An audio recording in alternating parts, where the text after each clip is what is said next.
Give me 12 minutes and I'll tell you if you should buy in Sydney right now. Not a vague "it depends," an actual answer. And here's the thing that took me years to understand. Should I buy in Sydney is the wrong question.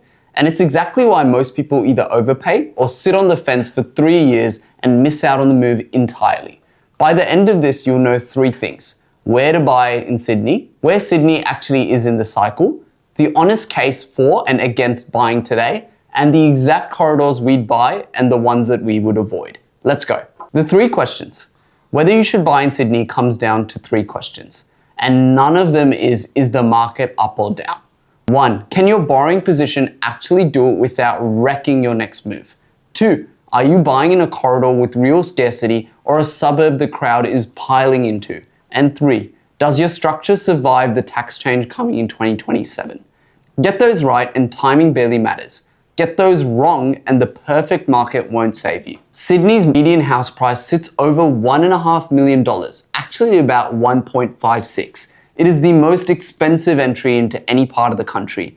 Yields here are the lowest of any capital, under 3%, around 2.6% for houses. The cash rate's currently holding at 4.35%, and that's after 3 hikes this year. Cuts aren't even discussed until 2027. And Sydney's actually softened, down about 3% to the June quarter and sitting well below its January peak. So on the surface, Sydney looks like it's the worst value in Australia. High prices, low yields, and expensive money, and a cooling market. And for a lot of buyers, it genuinely is. But here's what the surface read misses, and it's why smart money is still buying in this city right now today.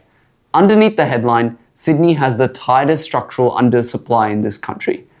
260,000 homes short nationally, migration over 300,000 a year, a huge share of that is landing in Sydney.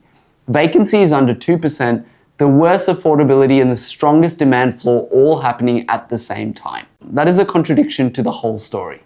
The honest case against. Let me argue against buying property here. 1, if your borrowing capacity is stretched, Sydney's entry price means a bigger loan and the bigger weekly shortfall, less room for you to go and buy again. The same money often builds a better portfolio in Brisbane, Adelaide, or other parts of the country. 2, if you need better cash flow, 3% yields means you're topping up every week, betting entirely on the capital growth. And 3, if you're buying in the wrong part of Sydney, the fringe estates, you might get all the price but none of the scarcity. And if any of those is you, the honest answer is not yet and not here. So, who should buy and where? Because there's a version of buying in Sydney now that genuinely works, and it's not where the crowd is looking. The case for and where. Not eastern suburbs, not fringe estates, the established middle ring west. Every airport city on earth grows a second CBD near the runway. Sydney's new airport opens this year, and Liverpool is becoming that second city. Hospital expansion, uni campuses, median price still well behind Parramatta, which ran this exact race about 15 years ago. St. Mary's, where the metro meets the airport corridor, has been one of the fastest movers in the state. And the 90s brick belt in the middle ring west is where scarcity lives, because nobody's building more on it. What we avoid is brand new estates with 10 or more stages of identical supply incoming, prices without scarcity. But even the perfect suburb won't save you if you get this next part wrong, and it's the part that nobody films. 2 things decide whether you can pull this off. Firstly, borrowing capacity. The banks stress test you well above the real rate, and the new rules cap high income multiples on loans as well. So a couple has quietly lost tens of thousands of dollars in borrowing power just this year alone. Know what your position really can do and how this purchase affects the next one. Second, the tax change. From July 2027, negative gearing is closing on established homes, bought from now on, whilst new builds keep it. And if you're already owning, you're grandfathered, so you're sweet. But in Sydney, where you rely on tax to hold the low yield property, the door decides which property makes sense for you. Buy in Sydney right now if your borrowing capacity is strong, you're targeting the airport corridor or the established middle western ring, and your structure's set for 2027.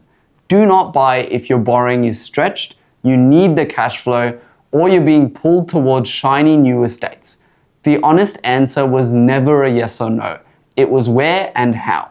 Most people lose in Sydney because they're not picking the wrong time, but they ask the wrong question. Timing is noise. Position, corridor, and structure are the real game. Comment growth and we'll send you our Sydney corridor analysis, the suburbs where we're buying and the ones that we are avoiding with the 10-foot pole. Want it run against your actual borrowing position? We combine both a buyer's agency and mortgage broking all under the one roof. Book a free 20-minute call. The link is below. It's not a pitch, just understand your numbers.